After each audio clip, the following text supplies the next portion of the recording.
కృష్ణ అది ఎంత అజ్ఞానం. నేను కృష్ణా బేసిన్లో పుట్టినా అంటాడు, పాలమూరు బిడ్డ అంటాడు.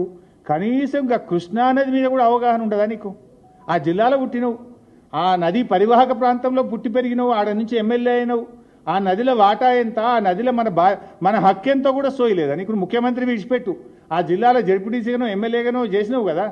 మినిమం నాలెడ్జ్ ఉండాలి, మినిమం సెన్స్ ఉండాలి. ఏమంటాడు కృష్ణాల 500 టీఎంసీలు ఇచ్చి మొత్తం తీసుకో. ఆ వీడియో పెట్టాయా బాబు, ఉన్నదా? అరే తదాబాయి ఇంత మంచి వీడియో మిస్ చేస్తేవి.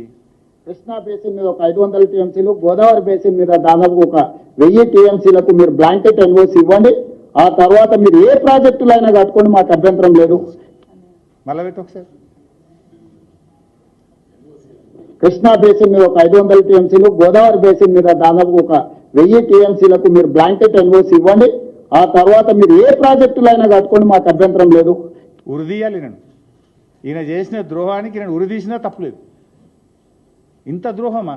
ఒక ముఖ్యమంత్రిగా ఉండి ఇంత బాధ్యత రహితంగా మాట్లాడొచ్చునా? ఉరిదీసినా తప్పులేదు. ఇది ఎందుకంటే కొన్ని లక్షల వేల కోట్ల ప్రజల జీవితాలతో ఆడుకుంటున్నావు నువ్వు ఇవాళ మిస్టర్ రేవంత్ రెడ్డి. దీన్ని చంద్రబాబు ఒక్కడా ఈజీగా ఒప్పుకుంటాడు.